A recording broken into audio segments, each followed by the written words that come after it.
अरबी औरतें 18 साल के कुंवारे लड़कों से ऐसा क्या काम करवाती जिसके लिए 5 लाख रुपए महीना देती। राज जानकर आपके भी रोंगटे खड़े हो जाएंगे।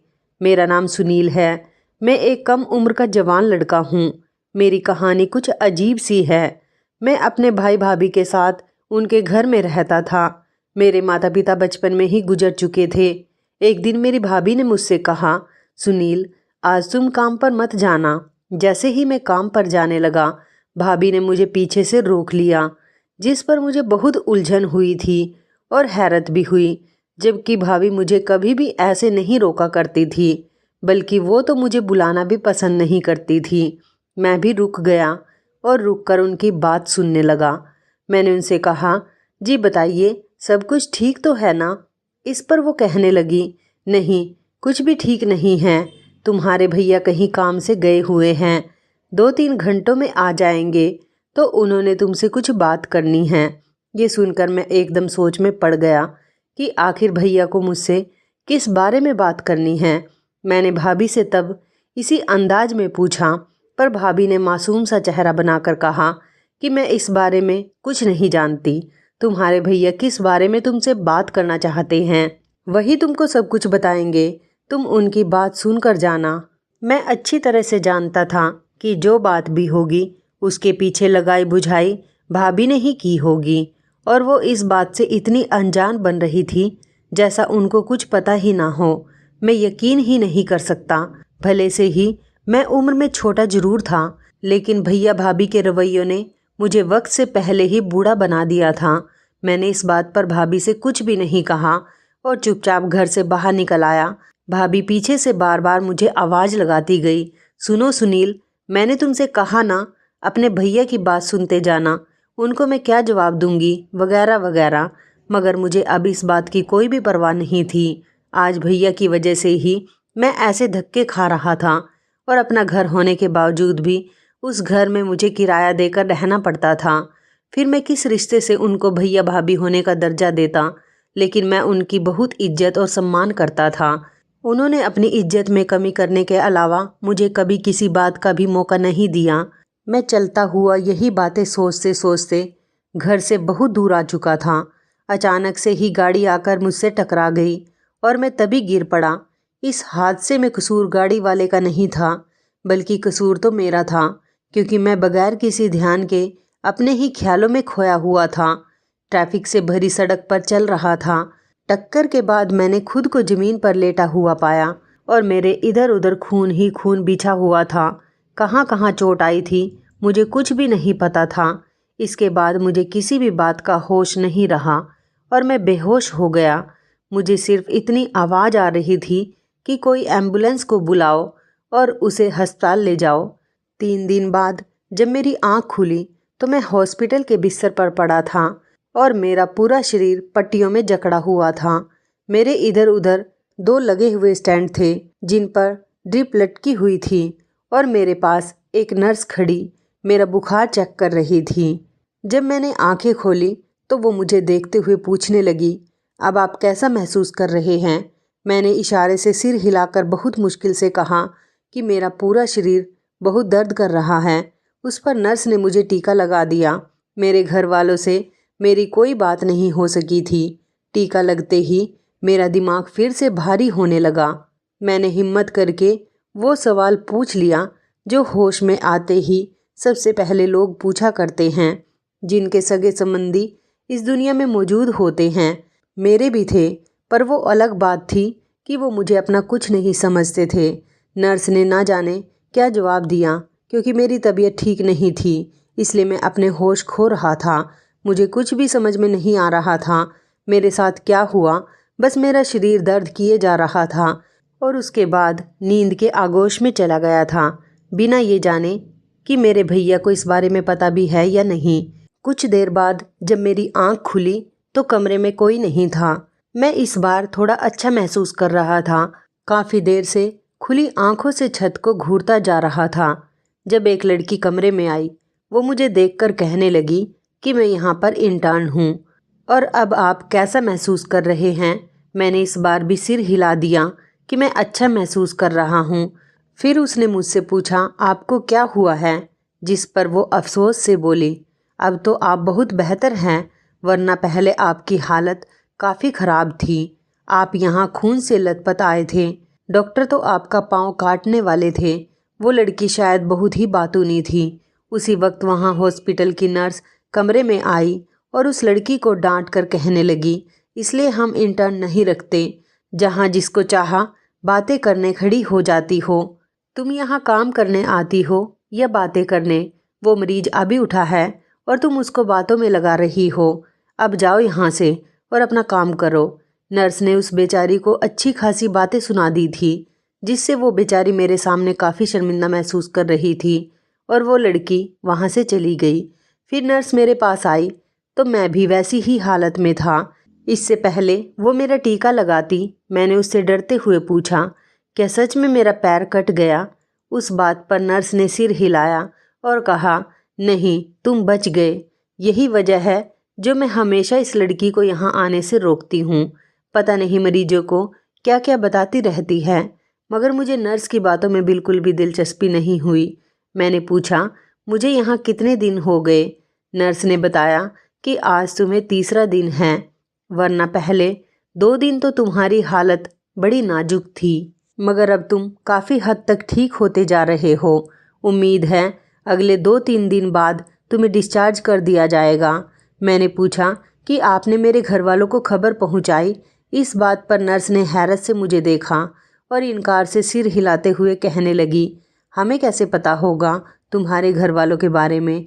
ना तुम्हारे पास कोई मोबाइल है और ना ही कुछ और, ना ही तुम्हारे बारे में कोई हमसे कुछ पूछताछ करने आया।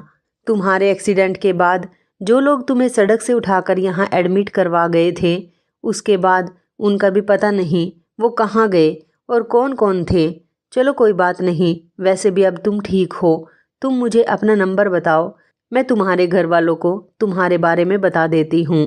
मुझे वो शुरू में जितनी कड़क और गुस्से वाली लगी थी, वो बिल्कुल भी वैसी नहीं थी। मेरे साथ बड़ी नरमी से बातें कर रही थी। मैंने अपने भैया का नंबर उसको बताया। वो मेरे पास ही खड़ी होकर फ़ोन करती रही, मगर भैया का फ़ोन बंद जा रहा था। फिर मैंने उसको अपनी भाभी का नंबर दिया। भाभी ने कुछ देर के बाद फ़ोन उठा लिया। फिर नर्स ने उनसे बात की। नर्स ने भाभी को मेरे एक्सीडेंट के बारे में बताया तो वो कहने लगी, वो खुद अपना अच्छा बुरा जानता है और अच्छा खासा कमाता है, अपना खर्च खुद कर लेगा। फ़िलहाल हम तो बहुत सी परेशानियों में घिरे हुए हैं, हमारे अपने ही खर्चे पूरे नहीं हो रहे, जो हम उसके भी अस्पताल का खर्चा दें। और उसे कहिएगा वो ठीक हो जाए तो घर आ जाए, अब हम कुछ नहीं कर सकते। उन्होंने अपनी बातें सुनाकर फ़ोन बंद कर दिया। नर्स भी कुछ पल के लिए उनकी बातें सुनकर परेशान हो गई थी, क्योंकि फ़ोन स्पीकर पर था और मैं ये सारी बातें सुन रहा था। नर्स इसके बाद मुझसे कहने ही वाली थी, मगर मैंने हाथ उठाकर उसे मना कर दिया और कहा, मैं जानता था मेरे साथ यही सब होगा, पर मुझे अस्पताल का बिल दे देना, वो भर दूंगा। उस पर नर्स कहने लगी कि ये सरकारी अस्पताल है तो यहाँ सिर्फ थोड़ा बहुत ही खर्च होता है, बस दवाइयों का ही बिल होगा, वरना वैसे तो कोई खर्चा नहीं है। मैंने उससे कहा, ठीक है, मैं आपको पैसे दे दूंगा। मैं वहाँ 3 दिन रहा, मगर मेरा हाल पूछने वहाँ कोई भी शख्स नहीं आया। 3 दिन बाद मुझे जब डिस्चार्ज किया गया तो मैं घर जाने के बजाय एक चाय की दुकान पर जाकर बैठ गया, क्योंकि घर जाने का मेरा बिल्कुल भी मन नहीं था। काफ़ी देर मैं उस दुकान पर बैठा रहा और सोचता रहा कि काश कोई मेरा भी अपना होता। मेरे शरीर पर पट्टियाँ बंधी हुई थी, हालांकि मेरा दर्द काफ़ी हद तक ठीक हो चुका था। वहीं बैठे बैठे मुझे ख्याल आया, क्यों ना मैं घर चला जाऊं।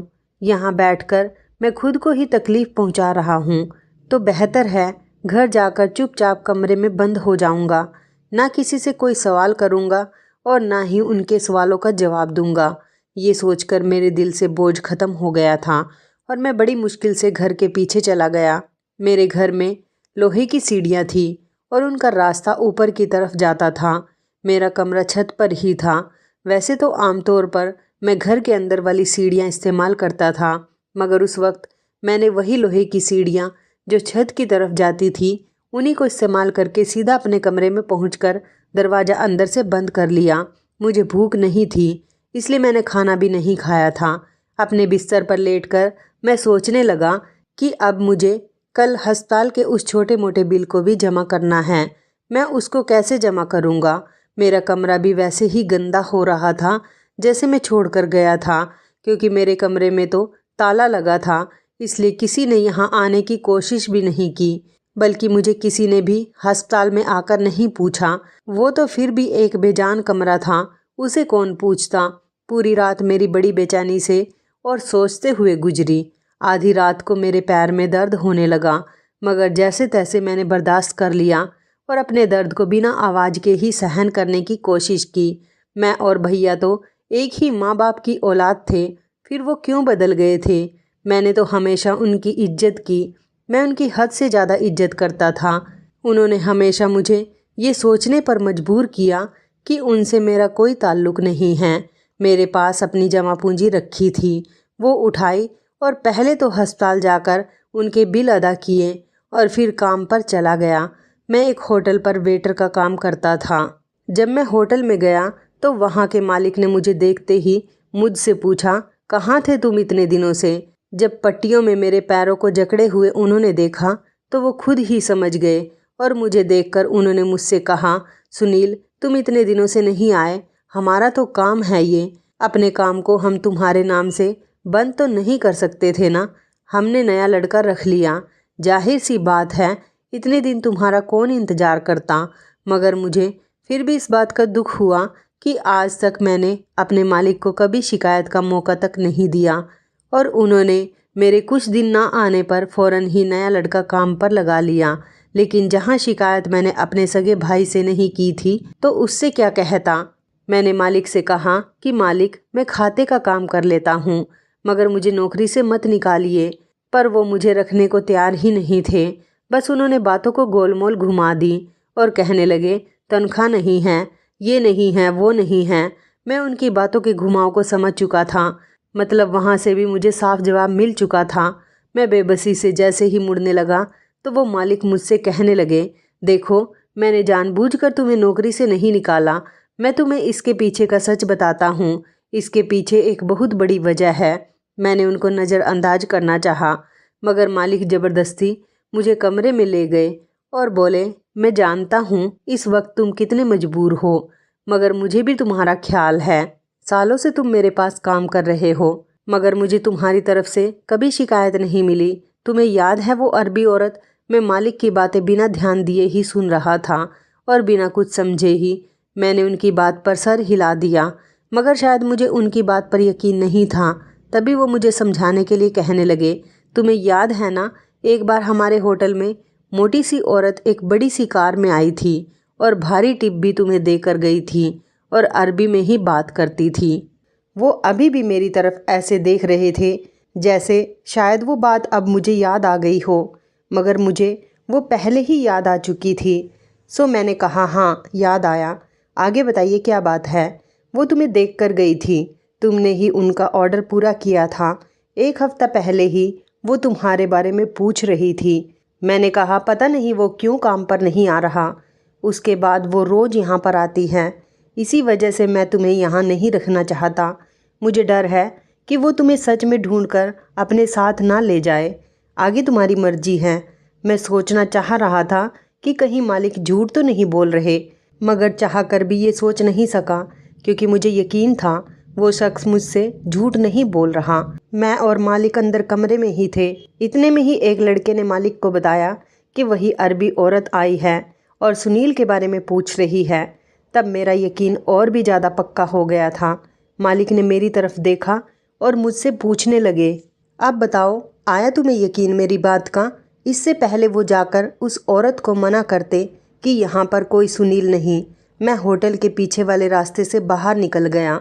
मालिक ने भी जाकर उस औरत को यही कहा कि काफ़ी दिनों से वो काम पर नहीं आ रहा। मैं उस औरत की गाड़ी को पहचानता था, क्योंकि पहली ही बार जब मैंने उसकी गाड़ी को देखा था, देखते ही मुझे उसकी गाड़ी बहुत पसंद आई थी। मैं उसकी गाड़ी के पीछे जाकर खड़ा हो गया और आकर अपनी गाड़ी में बैठी तो साथ ही मैं भी शीशे की तरफ झांकने लगा और मैंने उस औरत से पूछा, आप मुझे क्यों ढूंढ रही हैं?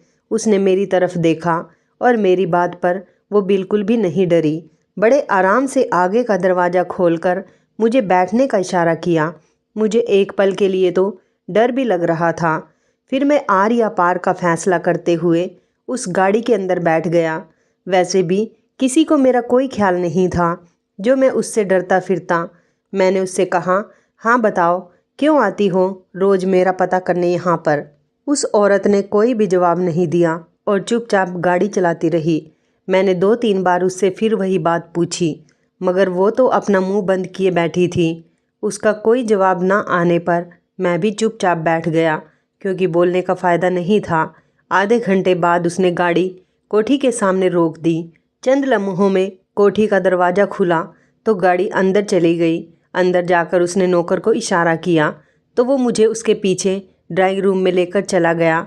मैंने अभी भी बेचैनी से पूछा कि तुम मुझे यहाँ पर क्यों लाई हो, जबकि मैं 1000 बार तुमसे एक ही सवाल पूछ चुका हूँ, मगर तुम मुझे कोई जवाब नहीं दे रही हो।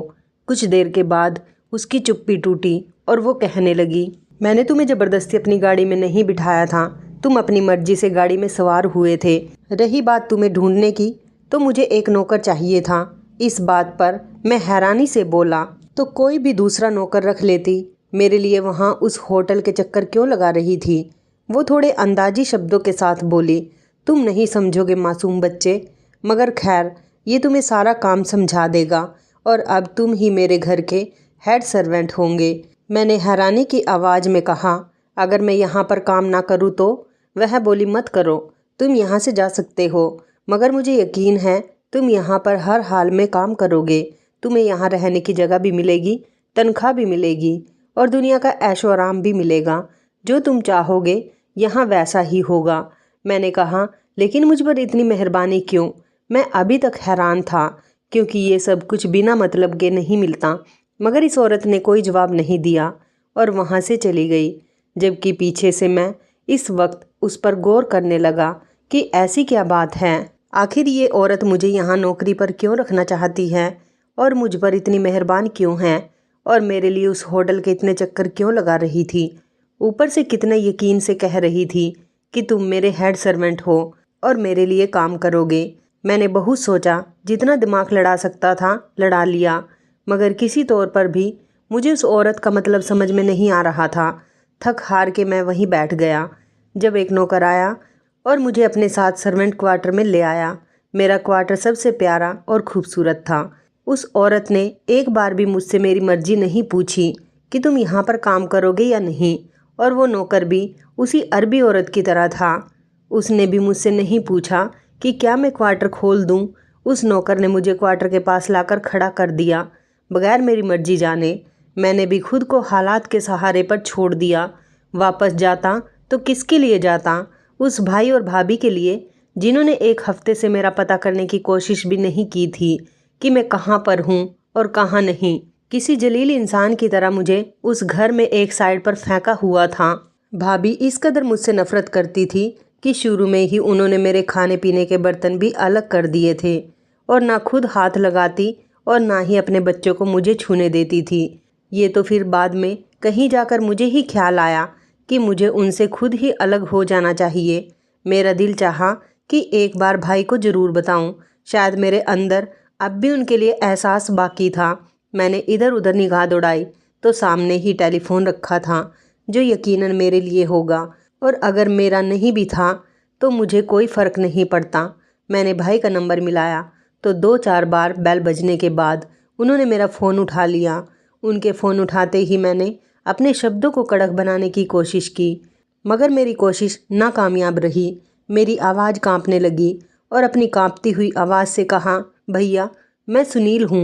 मेरा नाम सुनते ही उनकी तरफ से खामोशी छा गई थी। फिर वो सख्ती के साथ बोले, कहाँ हो तुम इतने दिनों से? मैं ये नहीं पूछूंगा तुमसे, क्योंकि तुम अपनी मर्जी के खुद मालिक हो। अब ये बताओ, यहाँ फ़ोन क्यों किया तुमने?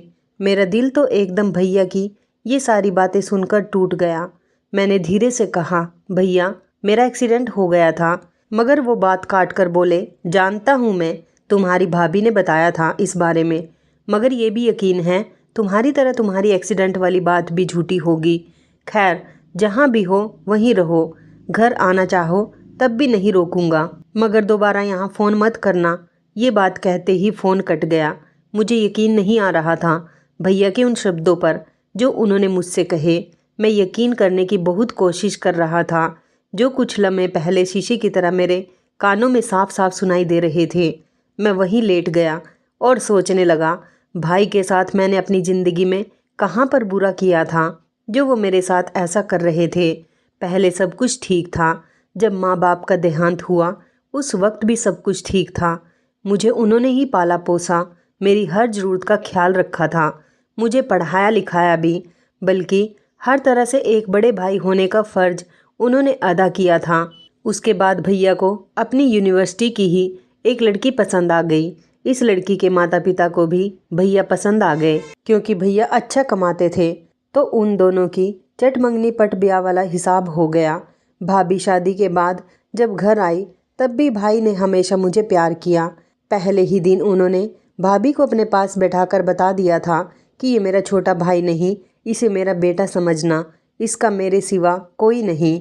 मैंने इसको बचपन से पाल पोस कर बड़ा किया, कभी भी इसके साथ ज्यादती मत करना। माता पिता के बाद एक यही रिश्ता इस दुनिया में बचा है और मुझे पूरी उम्मीद है तुम भी इसके साथ नाइंसाफ़ी नहीं करोगी। भाभी ने मुस्कुराकर सर हिला दिया और उस दिन के बाद वाकई उन्होंने भाई की हर बात मानकर दिखाई। मैं स्कूल में अपने सब दोस्तों को बताता था कि मेरी भाभी इतनी अच्छी है, वो ये करती है, वो ये कहती है। साल भर तो सब कुछ ठीक रहा। मैं भी घर में महाराजाओं के जैसी ज़िंदगी गुजार रहा था। कहीं भी कोई दुख मेरे पास नहीं था। फिर भैया को पहले वाली नौकरी से भी अच्छी नौकरी मिल गई, मगर वो दूसरे शहर में थी तो हमें भी शहर बदलना पड़ता। भैया बहुत खुश थे, बल्कि हम सब भी बहुत खुश थे क्योंकि नए घर में जा रहे थे। पुराना घर बिक चुका था, पर नए घर में जाकर मुझे एक दिन की भी खुशी नसीब नहीं हुई। उसके बाद से ही मेरी ज़िंदगी का उल्टा वक्त शुरू हो गया।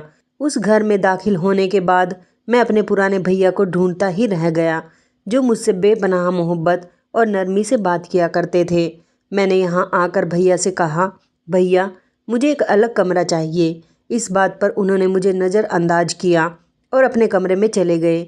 मैंने थकावट समझकर उनकी बात को ज़्यादा नहीं सोचा। अगले ही दिन भाभी से भी बात की तो उनका रवैया भी बहुत ख़राब था। मुझे उन्होंने साफ शब्दों में मना कर दिया कि मेरे साथ ज़्यादा फ्री होने की ज़रूरत नहीं और अपने काम अब से खुद ही करना। खाने के लिए उन्होंने एक गिलास, प्लेट और कटोरी निकाल कर अलग कर दी कि उन बर्तनों के अलावा घर में से कोई भी बर्तन मैं इस्तेमाल ना कर सकूं। मैं तो हैरान रह गया कि भला एक ही रात में ऐसा क्या हो गया कि मेरे भैया भाभी ने ही मुझे पहचानने से इनकार कर दिया। ऊपर से उनका ये दिल दहला देने वाला रवैया मुझे परेशान कर रहा था। मैं शाम तक भैया के इंतज़ार में बैठा था।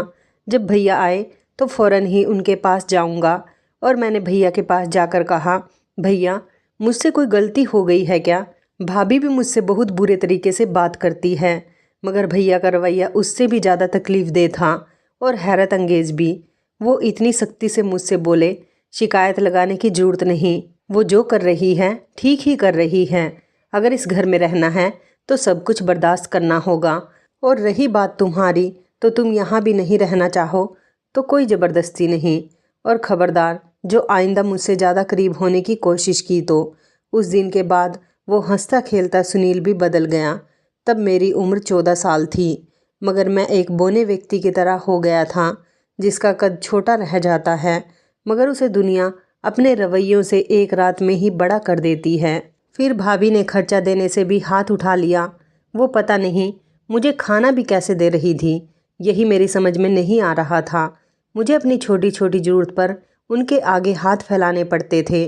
कभी कॉपी लेनी होती तो कभी स्कूल की फ़ीस जमा करनी होती।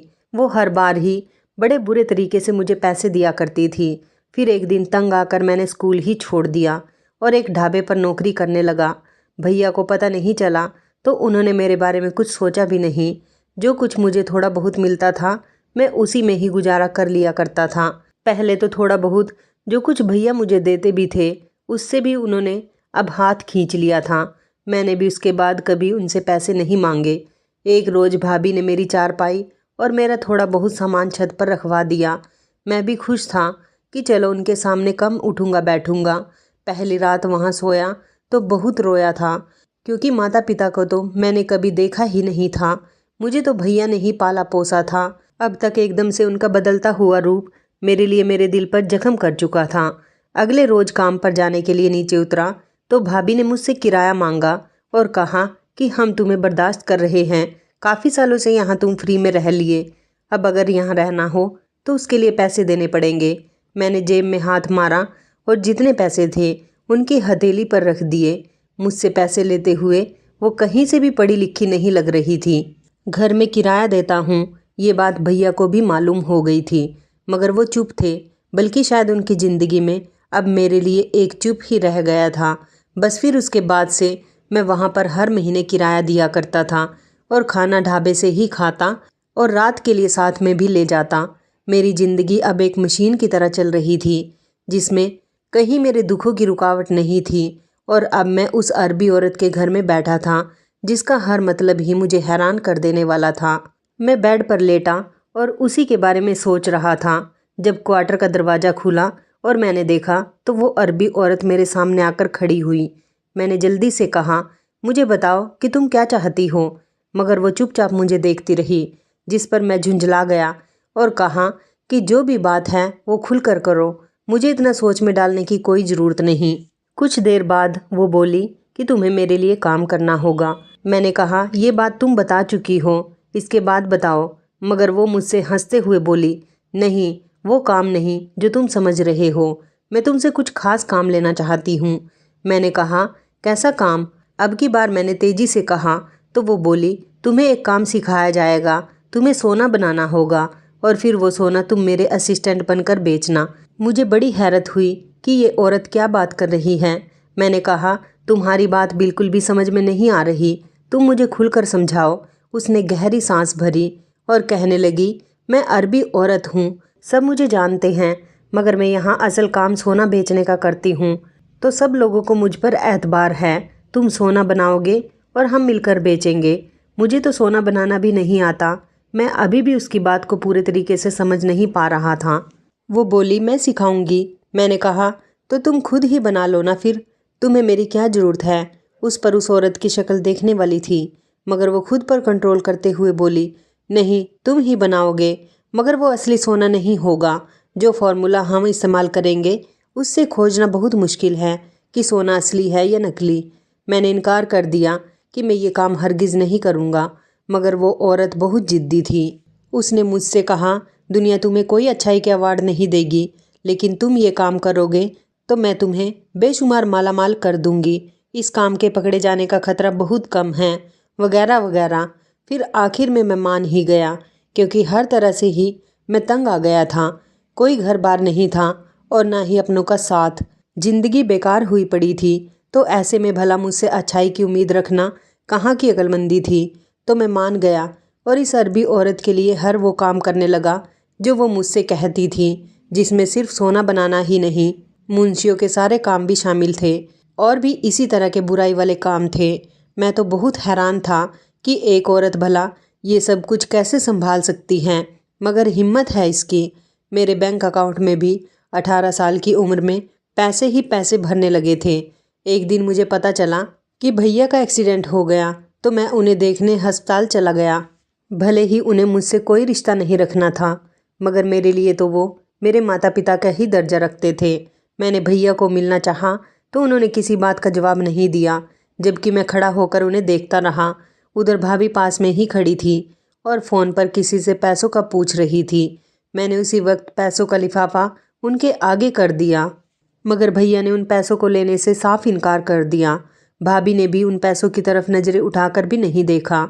मैंने उनको बहुत मनाने की कोशिश की कि चलिए, आज तक आपने मुझ पर जो भी खर्च किया ये सूद समेत वापस ले लीजिए, मगर भैया की ना को मैं हाँ में ना बदल सका और मैं भी बेदिली के साथ कमरे से बाहर निकला। मैंने बाहर आकर देखा, भाभी डॉक्टर से बात करके जैसे ही फ्री हुई मैं उनके पास चला आया और हाथ जोड़कर कहा कि भाभी, मुझे बताओ कि मुझसे क्या गलती हुई, मैं अपनी गलती को सुधार लूँगा। मगर वो भी मेरी बात सुनने को तैयार नहीं थी। मैं फिर अचानक ही रोने लगा और कहा, मैंने हमेशा ही आपको अपने माँ बाप का दर्जा दिया और कोई बात बेशक आप मत कीजिए, मगर मुझे मेरी गलती तो बता दीजिए। जिस पर उन्होंने अपने पर्स से एक डायरी निकाल कर मुझे दी। मैंने उस डायरी को पढ़ा तो दंग रह गया। उसमें साफ साफ अक्षरों में लिखा था कि मैं और भैया सगे भाई नहीं थे। भैया दूसरे शहर में पढ़ते थे। जब वहाँ से वापस आए तो माँ का देहांत हो चुका था और मैं भी छोटा सा था। पिताजी ने उनको यही बताया कि ये तुम्हारा भाई है। सो उन्होंने भी भाई की तरह ही मुझसे मोहब्बत की। फिर पिताजी को फांसी हो गई थी, मगर किस जुर्म में मैं नहीं जानता था। भैया को भी इस बारे में कुछ नहीं पता था और हमने इस बारे में कभी कोई बात भी नहीं की थी। डायरी पिताजी की थी जिसमें उन्होंने लिखा था कि सुनील उस अरबी औरत का बच्चा है जिसके लिए मैं गार्ड की नौकरी करता था। उसके सारे बुरे काम जब एक दिन पकड़े गए तो उसने सारा इल्ज़ाम मुझ पर डाल दिया और ख़ुद यहाँ से फ़रार हो गई। उसने अपने बच्चे का भी ख्याल नहीं किया तो मैं वो बच्चा उठाकर घर ले आया। अदालत ने मुझे फांसी की सज़ा सुना दी, लेकिन मेरे पास इतने पैसे नहीं कि मैं अपना केस लड़ सकूं। और अब जाहिर सी बात है मुझे फांसी हो जाएगी और सारी दुनिया मेरे बच्चों पर थूकेगी, मगर मुझे परवाह नहीं। ईश्वर इस औरत की गलत हरकतों से वाकिफ़ थे। उसके बाद डायरी के पन्ने खाली थे। इसी पल मुझे सब समझ आया। जब घर बदला तो तभी वो डायरी भैया के हाथ लगी होगी और अब वो अरबी औरत मेरे पीछे इसलिए है कि मैं उसका बेटा हूँ। मैंने भैया को सारी बात बता दी, मगर वो मेरी बात सुनने को तैयार ही नहीं थे। बड़ी मुश्किल से उन्होंने मेरी बात सुन भी ली थी। तब वो साफ इनकार कर रहे थे कि ऐसी औरत के खून को अपने घर में हम जगह नहीं दे सकते, जिसकी वजह से मेरा शरीफ बाप फांसी पर लटका हुआ था। और वही हर नाजायज़ काम अब तुम कर रहे हो जो तुम्हारी माँ करती थी। मैं वहाँ से निकलकर सीधा थाने गया और अपनी चालाक माँ और अपने खिलाफ सारे सबूत उनको दे दिए, जिसके बाद मुझे और उन दोनों को पकड़ लिया गया। मुझे बहुत ही कम सज़ा हुई थी, क्योंकि एक तो मैंने इकरार किया था और दूसरा कि मैं उनके कामों में बहुत ही कम जुर्म में मैं उनका साथी था। लेकिन जितनी भी थी तो मेरे लिए सज़ा ही।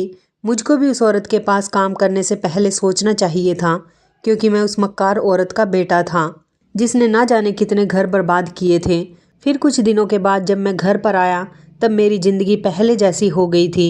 भैया और भाभी ने भी मुझे अपना लिया और दोनों पहले जैसे मेरे साथ रहने लगे और हमारे घर में पहले की तरह खुशियाँ आ गई। तो इस कहानी के बारे में आपकी क्या राय है, कमेंट करके ज़रूर बताइएगा। दोस्तों, आपको हमारी मज़ेदार कहानी कैसी लगी, आप हमें कमेंट बॉक्स में ज़रूर बताएं। यदि आपके पास भी ऐसी कोई प्यारी सी कहानी है या फिर ऐसी कोई कहानी जिससे कुछ शिक्षा मिले तो आप हमारे साथ उसको ज़रूर शेयर करें।